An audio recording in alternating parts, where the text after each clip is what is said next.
time to go to the more underrated conference. The MAC is not getting enough respect for how good the conference is.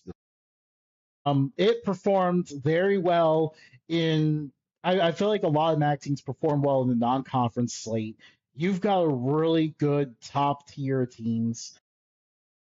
Well, I mean, we got to start with the headliner here. The Miami Redhawks, 20-0, 20-0 on the season. This team is just it is a fun story to follow.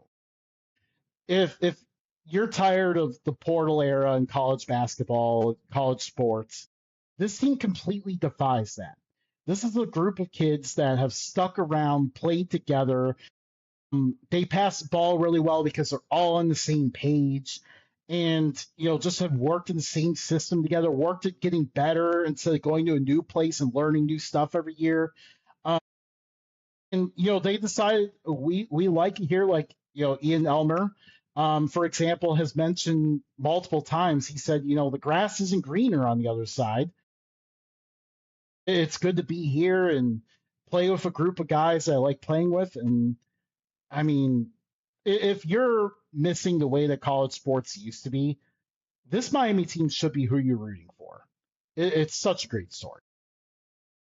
And they're really good too. I mean, they're like it's Suter is what he's doing, just filling it up. I mean, he might have an NBA future with what he's accomplished thus far this year. I mean, he's a stud.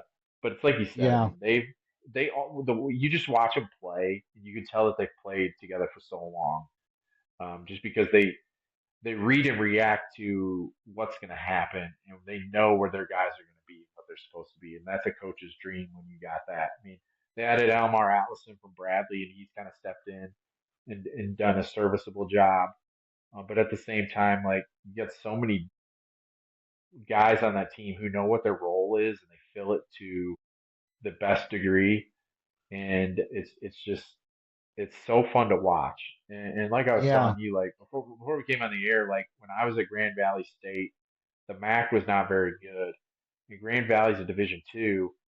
We beat Michigan State, and I felt like we would have won the MAC that year. That is not the case this year. The MAC is very good this year. Like Miami, Ohio is a very, very good team. They just beat Kent State tonight, who's a very, very, very good team. Akron just killed Buffalo at Buffalo tonight. Buffalo almost beat Miami on, was it Saturday? So I mean, the top of this league this year is absolutely tremendous. Night in, night out, you're getting battle tested. I mean, yes, the bottom it can be rough. It is what it is. But when you have the top teams in the conference playing each other, like tonight, you saw probably the top four teams playing each other. Especially the Kent State Miami game, that was an unbelievable atmosphere, and it was a fantastic basketball game. I would even argue everything has to play out. Obviously, Miami Ohio has 20 wins already; they're 20-0. I would say that there is a real possibility where the MAC could get two teams in the tournament. yeah, and in fact, it should. Some people are going to complain about Miami's non-conference schedule, but that was completely out of their control. We've kind of touched a little bit already how non-conference basketball in the sport is kind of broken right now because everyone's just out to manipulate the net. Miami had to set their non-conference schedule just weeks before the season because they just had a hard time finding games. They couldn't find teams that were willing to play them because they knew they were going to be good. So that was always very tough. So I think we're going to need to the committee needs to figure out like how.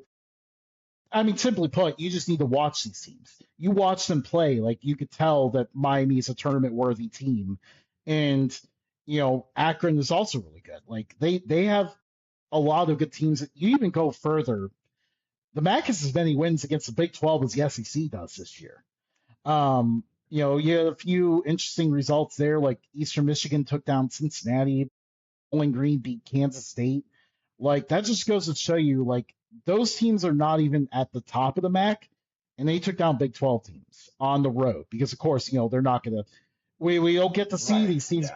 play in MAC stadiums. They're not bold enough to do that. But But yeah, like that just goes to show you, like this conference has some pretty good depth.